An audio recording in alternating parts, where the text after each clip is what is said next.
adalah anak gadis ayahku sampai aku besar. Kami melakukan semuanya bersama-sama. Tapi akhirnya aku harus memanggil orang asing ke rumah kami untuk bisa tinggal bersama ayahku. Aku tak ingat persis bagaimana keluargaku hancur. Tapi ibuku tahu ayahku berselingkuh dengan wanita ini, Tuti. Lalu ayahku meninggalkan ibuku untuk Tuti. Kemudian yang terburuk dari semua, dia melamar Tuti sebelum perceraian. Aku sangat terpukul. Mungkin aku tidak akan pernah benar-benar mempercayai ayahku lagi. Aku meyakinkan diriku bahwa Tuti telah memanipulasi ayahku. Dia tidak akan melakukan ini pada ibuku dan aku. Aku membencinya dengan setiap serat keberadaanku. Aku menantikan saat ayahku memintaku untuk tinggal bersamanya. Aku ingin memberitahu dia bahwa dia pembohong dan aku tidak akan tinggal bersamanya demi apapun.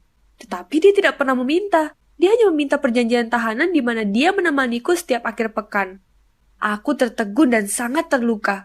Dia bahkan tidak menginginkanku. Dia lebih mengingini Tuti daripada putrinya sendiri. Beberapa kunjungan pertamaku ke rumah barunya mengerikan. Berada di kamar yang sama dengan Tuti membuatku muak. Suaranya kencang, menyebalkan, dan mengambil semua perhatian ayahku.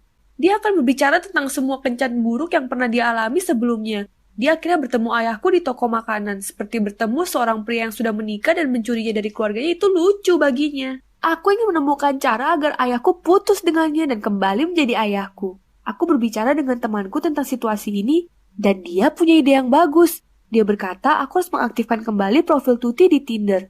Itu sepertinya cara yang bagus untuk mengembalikan ayahku dan mengeluarkan Tuti dari kehidupan kami. Masuk ke akun Tinder Tuti tidaklah sulit. Aku tahu emailnya, dan dia tipe orang yang menggunakan kata password sebagai passwordnya. Aku membuat beberapa pembaruan pada profilnya, memposting beberapa foto, dan voila, baru dalam beberapa menit, dia mendapatkan pesan dari banyak lelaki. Ada satu pria yang benar-benar tergila-gila pada Tuti. Aku pikir itu lucu untuk menggodanya. Dia hidup sendirian dan tampak seperti orang aneh. Dia ingin bertemu langsung, tetapi aku mengatakan kepadanya bahwa aku belum siap. Dia bilang dia mengerti. Dan dia terus mencurahkan isi hatinya kepada aku. Dia merasa seperti kita adalah belahan jiwa. Aku mencoba untuk tidak tertawa.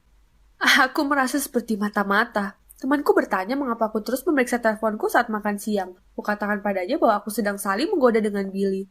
Tetapi bukankah kamu hanya ingin menggunakan ini sebagai cara untuk membuat ayahmu putus dengan Tuti? Maksudku secara teknis sekarang kamu sedang menipu. Itu idemu. Aku tahu, tapi tampaknya kamu sudah terlalu jauh. Aku tak peduli. Aku akan menyimpan profil Tuti di Tinder pada komputer agar ayahku melihatnya. Tetapi suatu hari aku login dan aku mendapatkan pesan baru dari Billy. Jika aku tidak bertemu kamu secara langsung, aku akan mati, katanya. Aku mengirim pesan untuk mencoba menjelaskan bahwa aku benar-benar perlu mengenal seseorang sebelum aku bertemu dengan mereka. Dia menjawab, aku di seberang jalan darimu sekarang. Aku ketakutan. Apakah dia serius? Apa yang kamu bicarakan? Aku bertanya. Katanya aku melakukan riset dan aku tahu di mana kamu tinggal. Jangan takut dengan perasaanmu, Tuti. Aku perlu melihat wajah cantikmu secara pribadi. Aku benar-benar ketakutan. Apakah dia seorang pembunuh berantai? Apa yang telah aku lakukan dan bagaimana aku memperbaikinya? Tanpa ayahku mengetahuinya, aku mengintip keluar jendela. Ada sebuah mobil berhenti di seberang jalan. Jantungku berdebar kencang. Aku mengirim pesan kepada Billy bahwa aku tidak ingin berbicara lagi jika kamu putus denganku. Aku akan melukai diri sendiri. Dia pasti tak serius. Kami bahkan tidak saling kenal. Kami tidak berkencan. Kami bahkan tidak pernah bertemu langsung. Tapi aku menyadari bahwa orang ini sebenarnya cukup gila untuk melakukan sesuatu yang mengerikan.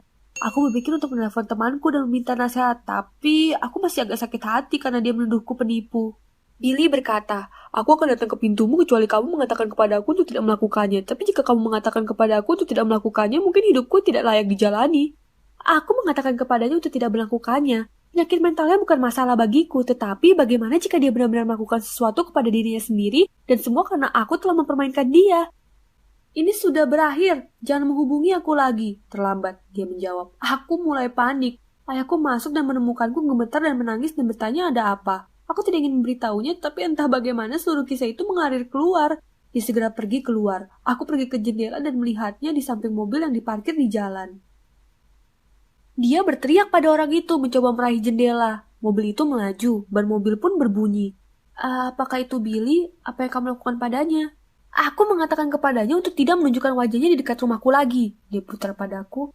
Apakah kamu tahu apa yang kamu lakukan? Betapa berbahayanya itu. Bagaimana jika dia mencoba melukaimu, aku atau Tuti?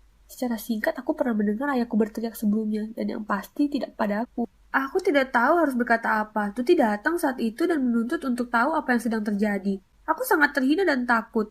Aku tidak bisa bicara. Ayahku akhirnya login ke komputer dan memintaku untuk memasukkan password. Aku lakukan. Tuti melihat profil yang telah aku perbarui untuknya. Dia melihat pesan-pesan yang telah kukirim pada para pria.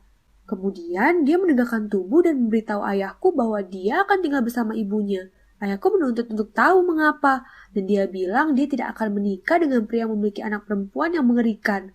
Aku sangat terluka dan sangat marah. Aku tahu bahwa apa yang aku lakukan itu salah, tapi dialah yang menghancurkan keluargaku. Aku berteriak padanya. Aku bahkan tidak ingat apa yang aku katakan. Itu karena aku kesal. Yang aku ingat adalah bahwa aku berakhir di kamar tidur dan menangis di bantal. Dan aku mendengar Tuti membanting pintu depan mobilnya. Ketika aku akhirnya keluar dari kamar keesokan harinya, aku takut ayahku masih marah, tetapi dia hanya tampak lelah. Tanpa Tuti di sekitarnya, dia bertindak seperti ayah yang aku kenal. Bagaimana kamu bisa melakukan itu? Dia membawamu pergi dari ibu. Dia menghancurkan keluarga kita. Dia jahat padaku dan aku membencinya. Aku merindukanmu dan aku benci bagaimana kamu lebih menyukainya daripada aku. Aku tahu aku terdengar seperti moja manja, tapi itulah yang kurasakan. Yang mengejutkanku, ayah aku berdiri dan memelukku. Aku rasa aku tidak menyadari betapa sakitnya kamu, katanya. Aku tidak sadar bagaimana tindakanku dapat memengaruhimu. Dia hanya membuatku bahagia. Aku mengatakan kepadanya bahwa aku pikir ibu telah membuatnya bahagia. Katanya orang berubah. Setelah hari itu, aku menunggu. Aku mengharapkan Tuti setiap akhir pekan. Dia tidak pergi ke ayahku. Dia tidak bercerita tentang di mana dia berada atau apa yang terjadi di antara mereka.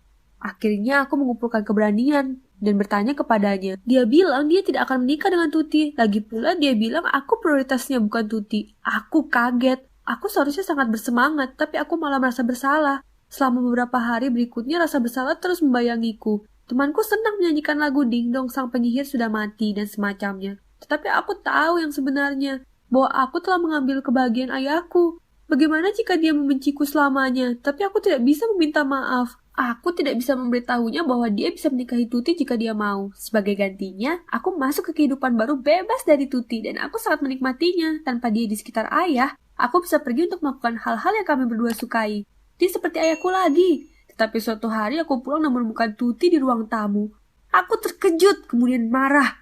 Ayah mengesampingkanku dan mengatakan bahwa dia dan Tuti kembali bersama. Aku mati rasa. Aku bertanya apakah aku bisa pergi ke rumah ibuku, tapi ayahku mengatakan tidak. Aku harus tinggal di sini dan bicara. Dia menjelaskan bahwa Tuti adalah orang yang dia pilih, dan aku harus belajar untuk menerimanya. Oke, dengan wanita yang memanggil aku putrinya yang mengerikan. Tidak mungkin. Aku berjalan ke pintu. Dia bertanya kemana aku akan pergi, dan aku mengatakan kepadanya bahwa aku akan tinggal bersama ibuku penuh waktu. Aku akan berbicara dengannya, kata Tuti padanya. Ketika dia mengikuti ke kamarku, aku merasa jijik. Ketika aku mendengar dia berjalan ke kamarku, aku ingin berbicara denganmu, anak nakal, katanya dengan suara jelek. Bagaimana dia bisa membuka pintu dan membiarkan dirinya masuk? Tapi tiba-tiba ekspresinya wajahnya berubah, dan nadanya menjadi sangat keras. Dengarkan kamu bocah, dia berteriak. Kamu mungkin tidak menyukai aku dan percayalah aku juga tidak suka. Tapi ketahuilah bila kamu mengacaukan hubunganku lagi, aku akan mengacaukan hidupmu. Dan dengan itu dia meninggalkan kamarku. Bahkan tanpa memberikan aku kesempatan untuk bicara. Aku ingin menangis. Bagaimana akhirnya aku memiliki penyihir itu sebagai ibu tiri? Tentu saja tidak ada ancaman yang akan menakutiku atau menghentikanku. Aku tidak akan menyerah dan membiarkannya menghentikan ibuku. Keesokan paginya, aku bangun lebih pagi dari biasanya karena aku ingin mendapatkan kopi dan sarapan sebelum Tuti bangun. Beruntungnya, aku menemukannya berdiri di dapur membuat kopi. Katanya, selamat pagi. Tapi aku tidak menjawab. Aku pergi membuat kopi namun dia menahanku. Aku bilang selamat pagi bocah. Saat dia menghalangi jalanku ke mesin kopi, dia mengambil gelas kosongku. Tidak ada kopi untukmu pagi ini anak nakal. Aku tidak percaya dia bertingkah seperti ini. Aku membungkuk dan cepat untuk mengambil gelasku darinya. Tapi dia menggerakkan tangannya dengan cepat dan cangkir itu jatuh ke lantai dan pecah berkeping-keping. Karena ribut, ayahku bergegas ke dapur dan bertanya apa yang terjadi. Ketika dia datang, Tuti menatapnya dan menangis.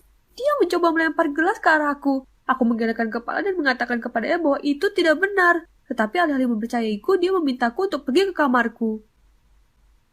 Aku pergi ke kamar dan aku menangis merasa ditinggalkan oleh ayahku. Namun setelah 2 jam berlalu, aku terkejut melihat Tuti meninggalkan rumah dengan barang-barangnya. Lalu ayahku masuk dan memberitahuku bahwa dia mendengar semua yang terjadi di dapur. Dan dia menyesal. Apakah kamu suka ceritaku? Tolong beritahu aku jika kamu pernah mengalami hal serupa. Dan jangan lupa untuk menyukai video ini dan berlangganan saluran ini untuk lebih banyak video lainnya.